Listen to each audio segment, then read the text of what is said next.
नमस्कार जय हिंद भारत माता की जय। आज आम आसी आम सोसाइटी फाउंडेशन तरफ मकुनपुर गाँव में आसी पहुँचीचु। 3-4टी बर गछ एवं ओस्थ गछ लगेबू।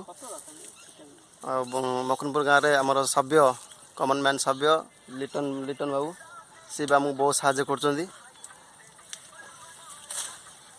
आम सागर अच्छा दिजण दशम श्रेणी पढ़ुवा जड़े बिकी भाई नवम श्रेणी पाठ पढ़ुंट। ये आम बंटी भाई बंटी हाँ दिव्यदर्शी बेहुरिया दशम श्रेणी पाठ पढ़ुंट। सी भी आम सागर मानने वृक्षरोपण करने मन तर इच्छा प्रकाश कले। बिलर आसिकी बहुत परिश्रम कर। देखो केते अलिया आवर्जना सफा करके आमर सोमनाथ नना आम फाउंडेशन जड़े वरिष्ठ लोक केते परिश्रम कर।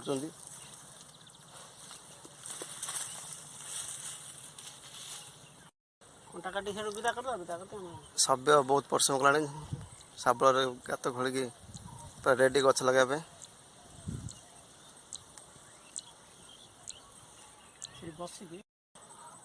कभर हो चेरा पुणी बुली भितर रही ना माटा खोल ना से माटा भल से आगे माटी जहाँ भिड़िए थब से भल हम। वृक्षरोपण पूर्व मुझे रिक्वेस्ट करी आम सभ्य को आम स्वेच्छासेवी सभ्य को तार टे पदे कह मैंने प्रतिक्रिया दब। आज युवपीढ़ी गोटे बार्ता दब प्रकृति में समाज संसार बचाई हेले खाली खाई पी बचा ना अन्य किसी करवा गोटे पचारे सब ना खाई बंचले केमती हम सब किसी युवपीढ़ी मान किसी बार्ता दिए समाज किसी भल काम करने किसी गोटे बार्ता दिए समाज बार्ता मुझे बुलिया अपेक्षा एकदम समाजसेवी कामटा कले प्रति गाँव में गछ फच लगे टे भल हाँ भाई मान को रिक्वेस्ट कर गछ फच लगे भल हाँ। आज युवपीढ़ी प्राय फ्री फायर पबजी गेम खेली समय नष्ट कर फ्री फायर पबजी गेम खेल पागल भी होती। आम प्राय सोशल मीडिया देखते पागल भी होती। से समय जब आम गेम न खेली जब आम किसी समाज किसी भल काम करा कि ना आटलिस्ट प्लांटेसन तो कर गोटे गछ तो लगे पार से बहुत से कले नना किसी कहतु। हाँ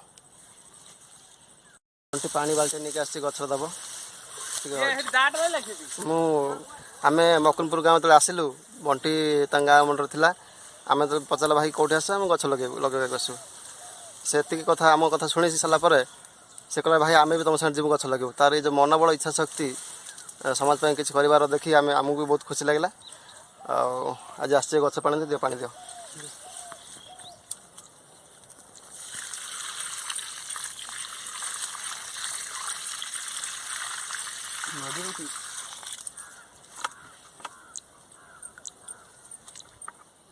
गोटे बर गछ लगाला बंटी शुण टे आज युव जो युवक दशम सब पढ़ुं कॉलेज पढ़ुं प्राय देख मन सब एपट सेपट हो समाज किसी भल काम करने न करके बहुत बर्बाद समय बहुत बर्बाद कर।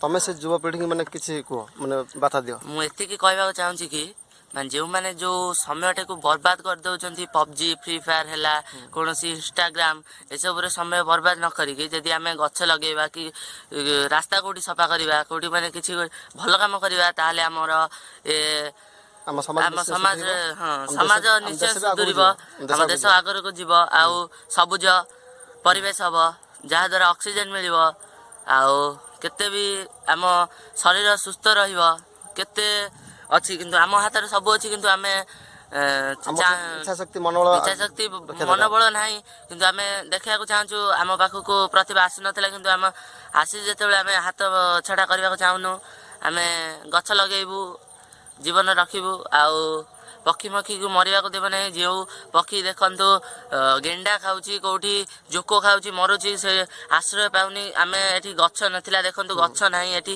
ଆମେ ଗଛ ଲଗାଉଛୁ ଯାହାଦ୍ୱାରା ସେ ଗଛଟି ବଢ଼ିପାରିବ ଆଉ ପକ୍ଷୀମାନେ କିଛି ସାହାଯ୍ୟ ପାଇପାରିବେ, ଯାହାଦ୍ୱାରା କି ଆମେ ବି ପରର ଉପକାର କଲେ ଠାକୁର ଆମକୁ ଉପକାର କରିବେ। ନିଶ୍ଚିନ୍ତ ଏଟା ବି ଗୋଟେ ହେଉଛି ଯୁବପିଢ଼ିକୁ ମୁଁ ଏତିକି କହିବାକୁ ଚାହୁଁଛି, ଯେଉଁ ବହୁମୂଲ୍ୟ ତମର ଯେଉଁ ମୁଁ କହୁନି କି ସବୁ ଟାଇମ୍ରେ ଆମେ କିଛି କରିବା, କିନ୍ତୁ ପାଠପଢ଼ାକୁ ଛାଡ଼ିକି ଯେଉଁ ମିଳୁଛି ବହୁମୂଲ୍ୟ ସମୟ ତାକୁ ଆମେ ବର୍ବାଦ କରିବା ନାହିଁ। କେଉଁଠି ହେଲା ତମେ ଶାରୀରିକ ଖେଳ ଖେଳ କି କ୍ରୀଡ଼ା ଉପରେ ବେଶୀ ମନ ଦେବା ବି ମୁଁ କହୁନି, କିନ୍ତୁ ପରିବେଶର ସୁରକ୍ଷା କର, ନିଜର ସୁରକ୍ଷା ଆଗ। ବହୁତ ବହୁତ ଧନ୍ୟବାଦ ବଣ୍ଟି।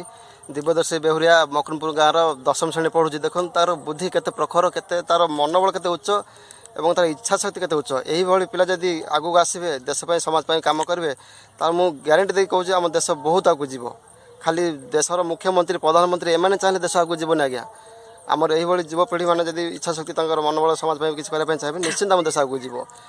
ଦେଖନ୍ତୁ 2 ବର୍ଷ ତଳେ ଆମେ ଲଗାଇଥିଲୁ ଏ ଗଛଟି ଦେଖାଉଥିବ, ଗଛଟି ଦେଖାଉନି, ଏ ଗଛଟି ଲଗାଇଥିଲୁ କେତେ ବଡ଼ ହେଇଛି। ସେ ତାକୁ କୌଣସି ବ୍ୟକ୍ତି ଜାଳି ଦେଇଛି, ନିଆଯାଇଛି। ଆଉ ଗୋଟେ ଗଛ ସେପଟେ ବଡ଼ ହେଇଛି, ଦେଖନ୍ତୁ ସେ ଗଛଟା ଦେଖାହେଉଛି। ବହୁତ ଖୁସି ଲାଗୁଛି ସେ ଗଛ ଦେଖିକି। ଠିକ୍ ଅଛି ବଣ୍ଟି, ବହୁତ ବହୁତ ଧନ୍ୟବାଦ। ତାଙ୍କ ସାଙ୍ଗରେ ବି ଅଛନ୍ତି ବିକି ସେ 9ମ ଶ୍ରେଣୀରେ ପଢ଼ୁଛନ୍ତି। ସେ ବି ଆମ ସହିତ ଆଜି ଆସିଲେ, ବହୁତ ସାହାଯ୍ୟ ସହଯୋଗ କଲେ। ସେ ବି ଆମ ଫାଉଣ୍ଡେସନ୍ରେ ରହି ଆଗକୁ କାମ କରିବେ ବୋଲି ତାଙ୍କର ଇଚ୍ଛା ଅଛି କହିଲେ ଆମକୁ। ଠିକ୍ ଅଛି, ବହୁତ ବହୁତ ଧନ୍ୟବାଦ ବଣ୍ଟି। ଆଜ୍ଞା, ହଁ ଆସ, ଆଉ ଗୋଟେ ଗଛ ଲଗାଇବା ଆସ। ଆଜ୍ଞା ଗୋଟେ ଗଛ ବର ଗଛ ଲଗାଇ ସାରିଲା ପରେ ଏବେ ସେକେଣ୍ଡ ଗଛ ଓସ୍ତ ଗଛ। ମୁଁ ବିଶେଷ କରି ଆମର ସୋମନାଥ ନନାଙ୍କୁ ବହୁତ ବହୁତ ଧନ୍ୟବାଦ ଦେବି ଯେ ଏଇ ବୟସରେ ଲୋକମାନେ ବିଶ୍ୱାସ କରନ୍ତୁ, ଖାଇ ପିଇ ମଣ୍ଡପ ଉପରେ ବସି ତାସ୍ ଖେଳୁଛନ୍ତି, କିଏ ନିଜ ସଂସାର ନିଜ ଘର ପାଇଁ କାମ କରୁଛନ୍ତି। କି ନନାଙ୍କର ଯେଉଁ ଇଚ୍ଛା ଶକ୍ତି ଗୋଟେ ସମାଜ ପାଇଁ କିଛି କରିବା, କିଛି ନହେଲେ ବି ବୃକ୍ଷରୋପଣ କରିବା। ବୃକ୍ଷରୋପଣ କଲେ ଆଜ୍ଞା ଆମ ପୃଥିବୀ ପାଇଁ ଭଲ, ଅକ୍ସିଜେନ୍ ମିଳିବ, ଅମ୍ଳଜାନ ମିଳିବ। ଆଜିକାଲି ଯେଉଁ ରୋଗ ବେମାର ହେଉଛି ସେଥିରୁ କିଛି ମୁକ୍ତି ପାଇବା। ମୁଁ ସେଇ ନନାଙ୍କୁ ପଚାରିବି କିଛି ତାଙ୍କର ଗୋଟେ ବାର୍ତ୍ତା ଦେବେ, ଏ ଯୁବ ସମାଜ ଲୋକମାନଙ୍କୁ କିଛି ଗୋଟେ ବାର୍ତ୍ତା ଦେଇ କହିବେ, କ'ଣ କହିବେ ନନା କୁହନ୍ତୁ, ଟିକେ ପଦେ କୁହନ୍ତୁ। ଆମେ ସୋସାଇଟି ରୁଟ୍ସ ଫାଉଣ୍ଡେସନ୍ ତରଫରୁ ଆଜି ପାରିମକୁଣ୍ଡପୁର ଗ୍ରାମରେ କିଛି ଫାଙ୍କା ଜାଗାରେ ପାଟ ବିଲରେ ଆମେ ବର ଆଉ ଅସୁସ୍ଥ ଗଛ ଆମେ ରୋପଣ କରୁଛୁ। ଯାହା ହଉ ସୁଖର ବିଷୟ, ପାରିମକୁଣ୍ଡପୁର ଗ୍ରାମର 3 ଜଣ ଯୁବ ଭାଇମାନେ ଆମ ସହିତ ଯୋଗ ଦେଇଛନ୍ତି, ଖୁସିର ବିଷୟ। ଆଜିର ସମୟ ଯୁବପିଢ଼ିମାନେ ବିପଥଗାମୀ ହେବା ବେଳେ ଏ 3 ଜଣ ଯୁବକ ପାରିମକୁଣ୍ଡପୁର ସଭ୍ୟର କଥା ଆମ ସହିତ ଯୋଗ ଦେଇ ବୃକ୍ଷରୋପଣ କାର୍ଯ୍ୟକ୍ରମ କରୁଛନ୍ତି।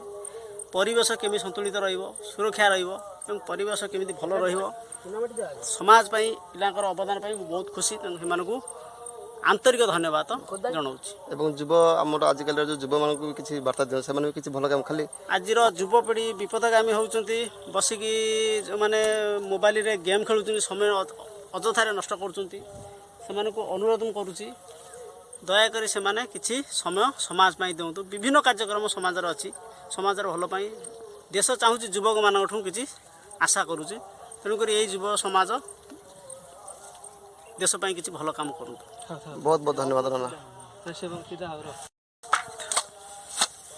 ଏତିକିରେ ଆମ ଭିଡ଼ିଓଟି ରଖୁଛୁ। ଏବଂ ବର୍ତ୍ତମାନ ବାଡ଼ ଫାଡ଼ ପୋତା ହେବ, ଗଛ 2ଟା ଗଛ ଲଗା ସରିଗଲା, ବର୍ତ୍ତମାନ ବାଡ଼ ପୋତିବୁ। ଆଉ ଆଜ୍ଞା ବେଶୀ ସମୟ ଦେଇ ହେବନି ଭିଡ଼ିଓରେ, ବର୍ତ୍ତମାନ ଟିକେ କାମରେ ଲାଗିବା। ଜୟ ହିନ୍ଦ, ଭାରତ ମାତା କି ଜୟ, ଜୟ ଜଗନ୍ନାଥ।